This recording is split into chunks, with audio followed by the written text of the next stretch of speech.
it's harvest time, it's Thursday, and the roots are really what we want, along with the green stems. Hope it's good.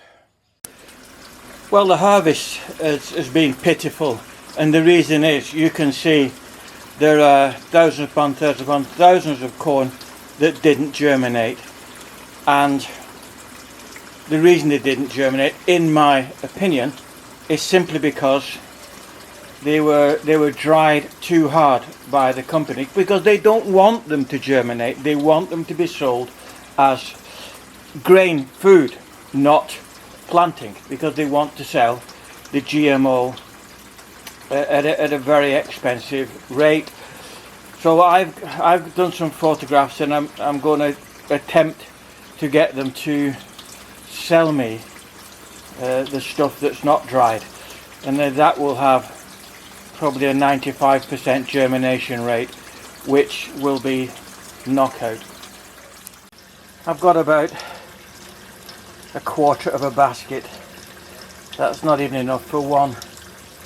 So unless I can get the right grain, this is a non-starter. But as I said, apart from 700 baht and the cost of the grain, everything's been in stock. It's really cost me nothing at all. Well, that's another fine mess you've got me into. The sprouting has been an abject failure. The main reason is because the corn hasn't germinated, buying the wrong corn, because the millers won't sell me the right corn. So that I'll try and overcome. I've done some videos to tell them what we're trying to do, and to see if they'll sell me undried corn. Now, so the corn that's laid down, the reason it's laid down is because not enough is germinated, so they're not growing up in a mat. I mean, I took what I harvested yesterday, I took it down to the cattle, and they wolfed it down. They really did. So, two things. One, need to increase the slope on this roofing system, because over 13 meters it's just not falling enough. According to Google, it should slope about anywhere between 2.5% and 5%. So realistically, that's, 700 mil, which would be up here sloping down. That brings its own problems, because you don't want the water to wash the grain down, which is happening. So I've got to make some stops. I've used these stones to stop the flow of corn, but I need to devise some stops that will let the water flow down but won't let the corn flow down. That you have to design that, and I have some ideas for that. Increase the slope, put some supports down. Probably I'm going to have to bite the bullet and devise a misting system, so rather than flood and drain, the corn gets misted, which is going to give me some small problems. So, but we're not downhearted. We're not downhearted. We can rebuild him, Bob the Builder. So, but my first protocol is got to be the corn merchants, because if I can't buy the seed to sprout, then everything else is academic. So come on, mate. Trying to divert that water into that end. The end one is not. So you can see where the water's discoloured. It's just that discoloration is a bit of that scum is from the where the water isn't flowing fast enough, and there's some decay in the seeds that haven't germinated. If the seed germinates, I mean it's off up like a rat up a drain. But if it doesn't, then you get the bacteria. So I've got some conduit, I've got my tools down here, and I'm going to, here in the aquaponics, this is my 12-volt solar power box.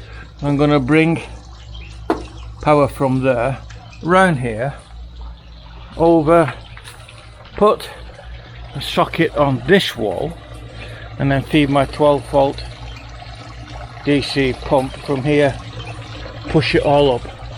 But I might have to do some drops and a spray system. I don't know, but I will work it out. But it's no point unless I can get the seed. Nothing is simple in Thailand. Primarily because I can't read Thai and I can't speak Thai. Only little bits. Well, little bits of speaking, absolutely none of reading. It's a load of squiggles. It's like squiggly, squiggly, squiggly. In fact, in Thai, in the writing, they don't have any breaks between words. Now, how the hell can you work that out when it's just a long row, a gazillion miles of letters? And to complicate that, they've got something like 44 letters in their alphabet. I mean, how heathen can you get? I mean, everybody knows that 26 is the norm. So, more problems. So tomorrow morning, I'm going to go to the seed merchants and see if I can get an appointment with the boss. I've taken some photographs. Then you can see that we want to germinate seed. We don't want to plant it. We don't want to cut out his GMO sales, because that's 180 baht a kilo, which is crazy, because normal corn you can buy between 10 and 12 baht a kilo. So that's what I want to do. Oh hum, such is life. One way or another. I mean, I've bought some lucerne, which is alfalfa grass seed, and I've bought some sorghum grass seed. I've bought that. I've sourced some clover seed, but God, that's expensive. What I'd like to do a mix on the 7 rye, which is all weed. It's a waste of space. On the 7 rye that's all weed, I'm going to get down there and I'm going to do what I hate doing. I'm going to put chemicals on it. It's going to have Roundup on it, or whatever the technical name. I think is it glyphosate? I don't know. It's going to get some Roundup on it and kill all those weeds. And I know it will kill the soil. There's nothing I can do about it. There's no other way of doing it.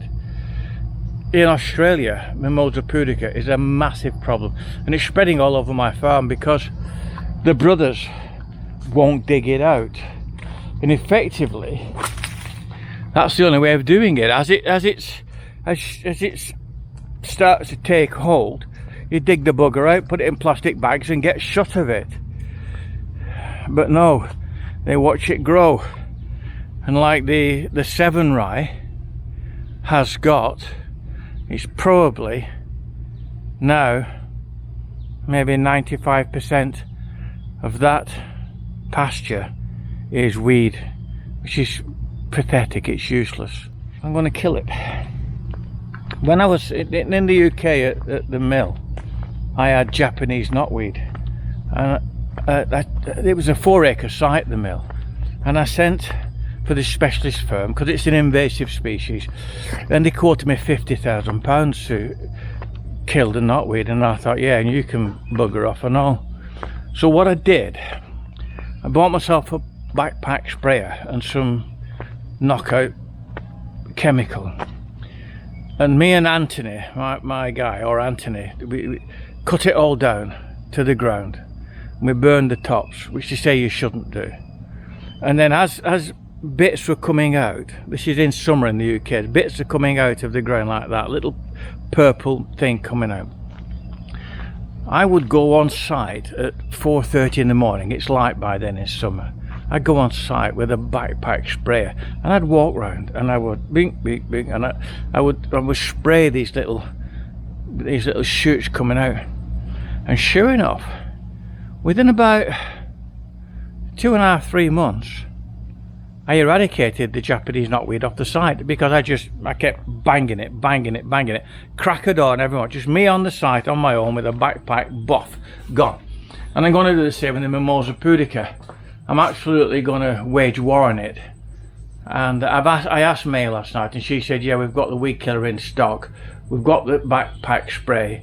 So we had a lot of rain last night, a lot of rain, big thunderstorms for about 3 hours. So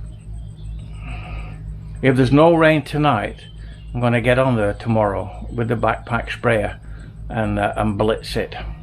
That's my plan, Stan. Bye bye for now.